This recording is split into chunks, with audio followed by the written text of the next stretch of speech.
the Eller Duchy, everyone had gathered in the dining room. The Duke asked Ria whether it was true that the Marquis had asked her to return the following day. Dinah eagerly confirmed it, recalling how the Marquis had warned her that if she did not return the next day to let him taste the cake, she would be in serious trouble. The Duke could only laugh at the Marquis's unchanged tone despite his age. He then asked whether Ria really intended to visit the Marquis estate again the following day. Ria explained that the Marquis had claimed his leg was injured because of her. Because of that, he had ordered her to stay by his side and look after him while he underwent treatment. The Duke sighed at the Marquis's stubbornness. He reminded Ria that the Marquis would return to his territory once the graduation ceremony was over, so she only needed to endure it for a little while longer. Although the Marquis might grumble, the Duke pointed out that he subtly granted almost everything Ria asked of him. He encouraged her to use this opportunity to ask for a few things she had been wanting. Ria laughed at that thought. Then, as she reflected on the Marquis, she remembered that he had always been kind to her in her past life. Memories began to surface. She remembered the day the Marquis had sought out her master for a commission. That had been the day of their very first encounter. Ria remembered the elderly gentleman who had walked in earlier. There was no doubt in her mind that he was the Marquis of Diafel.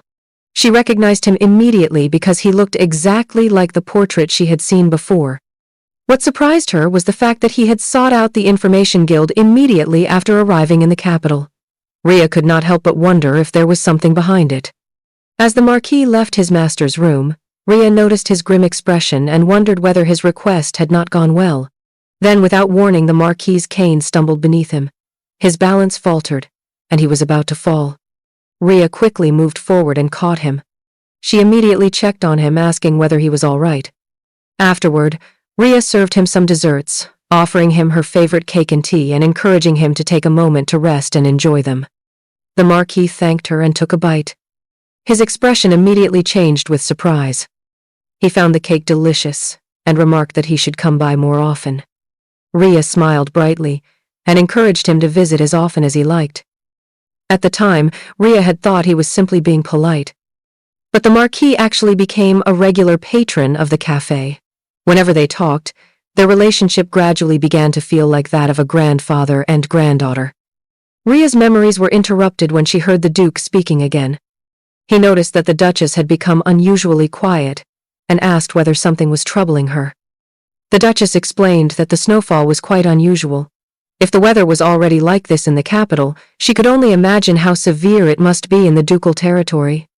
She was especially worried because Lucio was scheduled to depart early that morning. Ria looked at Lucio and suddenly remembered that the day she had been thinking about had already arrived. In the morning, a knight reported that the young master's luggage had all been loaded. Lucio acknowledged the work and prepared to depart. Ria watched from the window, reflecting on how much Lucio had grown. He had become capable enough to handle the affairs of the territory in the Duke's stead. To her it was truly remarkable. She wondered whether someone as capable as Lucio might be able to assist the Marquis and Asgard as well.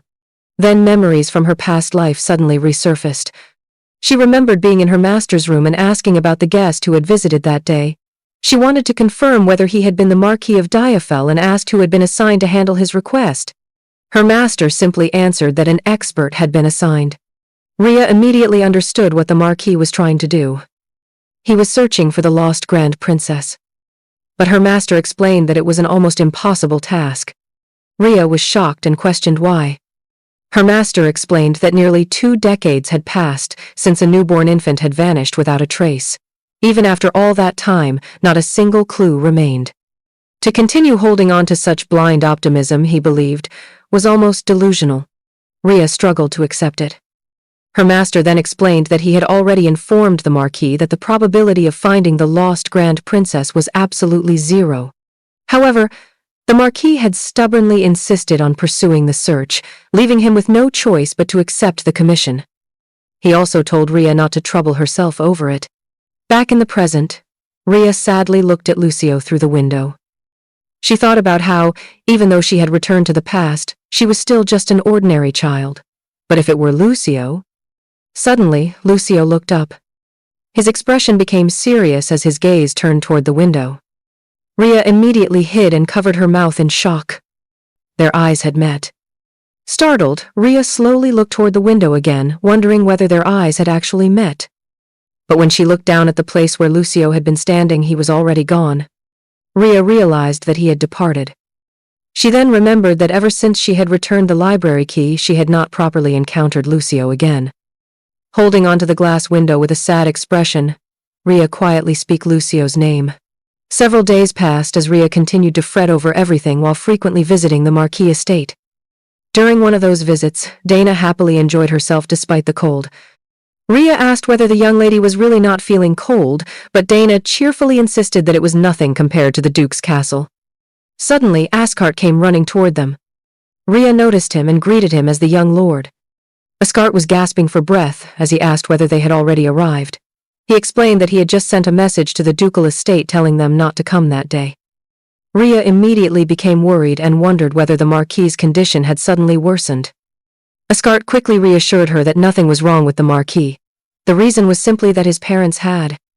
Before he could finish, a carriage approached the estate. Ria turned her attention toward it. Then she saw Bianca. Her thoughts immediately connected the carriage following closely behind with the Grand Duke and Grand Duchess of Veles. The carriage stopped. Ascart immediately stepped forward to help his mother, greeting both of his parents and acknowledging how exhausting the long journey must have been for them. His mother, in turn, expressed how much Ascart must have suffered from being all alone. Ria watched the scene in shock. She was shaken by what she was seeing. The woman who had just stepped down from the carriage was the Grand Duchess of Veles. Ria stared at her appearance. It was exactly like the reflection Ria saw in the mirror. Then, the Grand Duchess looked directly at Ria.